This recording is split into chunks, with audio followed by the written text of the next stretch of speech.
Welcome to this week's study. We hope and pray that you've been enjoying and growing in this study of the Spiritual Emphasis campaign. God bless you as you listen to this message from Reverend Amos Otienoh.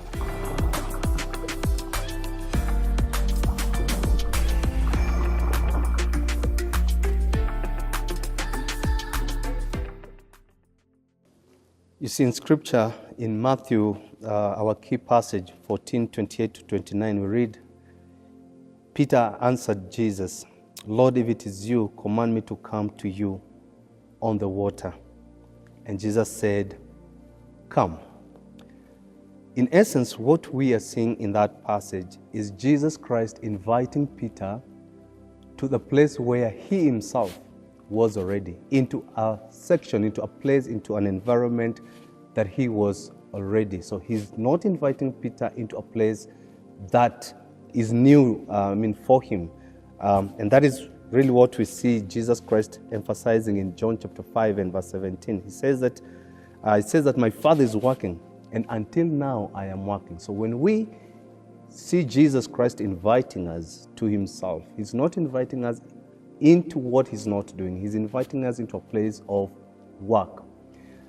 In essence, work therefore becomes part and parcel of our representing God's image and God's likeness in this world. And that is basically what God created us for. And what did he create us for? He created us to make a unique contribution to his creation. He created us to be contributors into his mission here on earth. And how do we contribute to God's mission here on earth?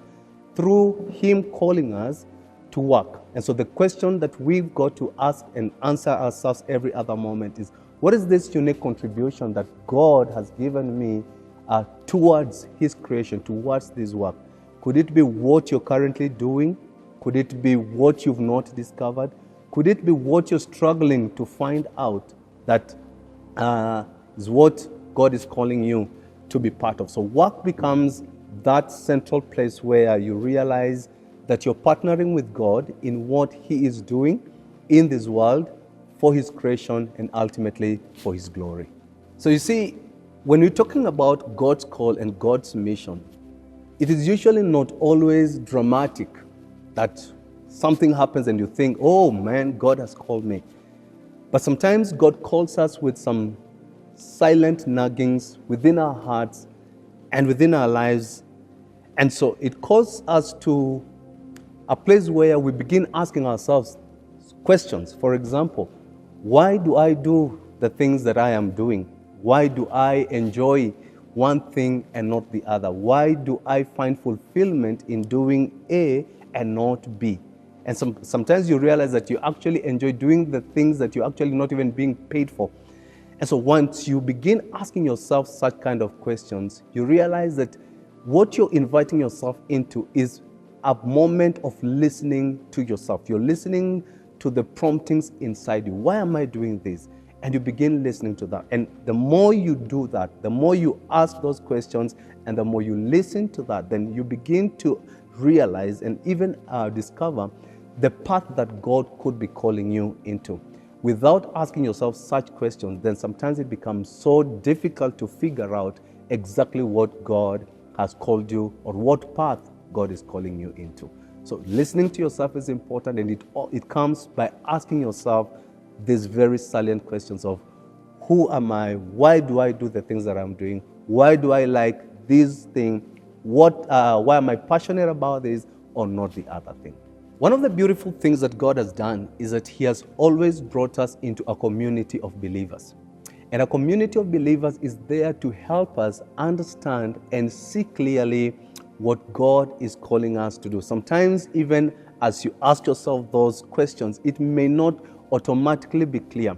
But then the beauty of a community of believers enables us to have that clarity. And how does that happen? A community of believers, and when we align ourselves with that community, what happens is that they begin to ask us some very difficult questions that sometimes nobody can ever ask us, or we can sometimes not even ask ourselves. They begin to question our motives, whether whatever things that we want to do are right or wrong. And that kind of a community, as John Ortberg calls it, the Clearness Committee, helps us to remove things in our minds and in our hearts that probably are not aligning with what God is calling us, and helps us to see clearly where God is calling us into. And I can give my example. I remember just when I was clearing high school, and I had a clear path of what I had wanted to do in life. And just the body of believers, a few pastors and guides around me began to speak to me about what they thought that God was calling me into, and that is basically pastoral work. And they started pointing out things in my life. They started showing me things in my life that this is the path that actually God was calling me into. And once they began speaking to me that, and I started questioning myself and even taking time in prayer, I actually realized that that was the path that God was calling me into.